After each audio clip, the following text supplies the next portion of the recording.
Сәлем қымбатты көрермен, алдарыңызда Бұқарбай болады. Сіз жақсы болады каналындасыз.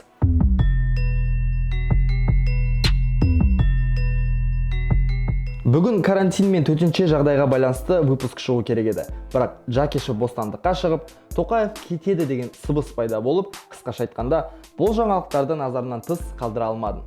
Карантин мен төтенше жағдай кейінге қала тұрсын. Бүгін бізде шұғыл шығарылым. Кеттік. Facebook, Telegram, қысқаша айтқанда әлеуметтік желілер үшін осы апта фейк жаңалықтарға толы болды.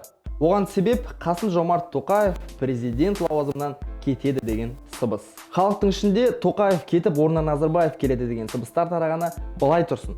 Фейк жаңалықты оқырманы көп адам жазса, халқымыз бірден сеніп қалатынын білеміз.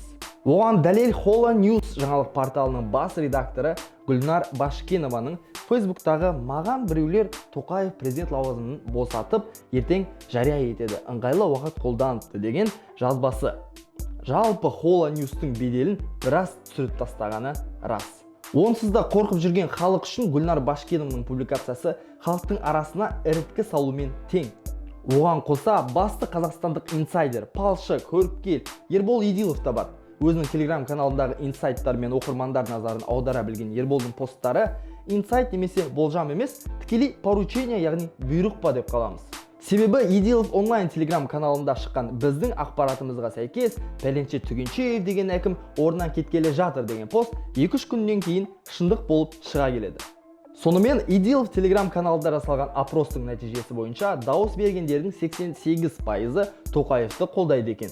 Бұл шенеунік сізге ұнайды ма деп біреу кететін кезде сұрайтын Ерболдың опросы да отқа май құйып жібергені рас. Бұл мәселе жөнінде Тоқаевтың кеңесшісі Ерлан Карин фейктарға сенбеуді сұраймын деді. Халықтың экс-сүйіктісі Амиржан Қосанов бұндай шаруалар оңай шешіле қоймайды, сенбеңіздер дейді. Енді бәрі айтып жатқанда шетте қалам ба деп Тоқаевтың өзі де шыдамай түнгі 12-де жұмыс жалғастырамыз ағайын деп Твиттерге пост шығарып, ары қарай әрқайын ұйықтаған болса керек. Едиловтың сауалнамасында қолдаймыз деп дауыс берген 88% адам кетпейді екен ғой деп енді демала бергенде, келесі күні Хайп ханзадасы Айсұлтан Рахат Ака Назарбаев Facebook парақшасында лонгрид пост шығарады. Посттың мағынасын қысқаша айтып кетейін. Мен көп жамандық жасадым және сол үшін кешірім сұраймын. Бұл бірінші месседж. Екінші месседж: Назарбаев қайтадан президент болу керек. Игра престолов сериалының сценаристері біздің саясатты көргенде ауыздарын ашып қалатын шығар. Достар, төтенше жағдай кезінде билік ауыспайды. Керісінше тұрақты түрде өз орнында қалу керек. Керемет мысал Франклин Рузвельт. 1940 жылы Рузвельттің президенттік мерзімі аяқталып жатты.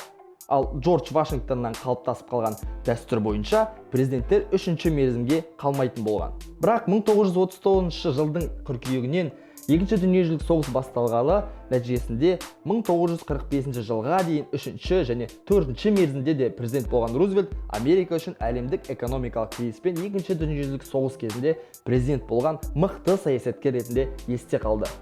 Ал сіз қалай ойлайсыз? Мұхтар Джакишев бостандыққа шықты. 10 жыл түрмеде отырып бостандықты аңсаған Джакишев үшін коронавируста доллардың 450-ге дейін көтеріліп кеткендігі де түк болмаған сияқты. Окей, Тоқаевтың Джакишевті не үшін босатқаны түсінікті. Біріншіден денсаулық жағдайы, екіншіден халықтың сенімін ақтау керек болды. Бірақ неге 19 наурыз күні Назарбаевтың президент лауазымынан кеткен күні? Қазір әлеуметтік желілердің барлығы Джакишев жайлы жазып жатыр. Ал Джакишев шықпаған жағдайда ше? Не туралы жазып, кімнің еңбегін еске алушы еді? Жақсы, енді Джакишевтан не күте аламыз? Алдағы уақытта пресс-конференциялар болмаса да, әлеуметтік желілерде аккаунт ашып, тікелей эфирге шығып, мүмкін YouTube желісінде өз каналында ашып қалуы мүмкін. Қалай ойлайсыздар? Ашқанын қалайсыздар ма? Шыны керек, Қасым-Жомарт Тоқаевтың президенттілігінен бері Айсұлтан да көп сөйлеп, Джакишев та шығып, әлеуметтік желілерде билікті қорықпай сынайтындар көбейіп кетті. Осы орайда сөз бостандығына деген қосқан үлесі үшін өз атымнан бір лайк бастым. Болат Бұқарбай сіздермен қоштасады. Каналға жазылып, объективтілер қатарына қосыл. Бәрі жақсы болады. Рахмет.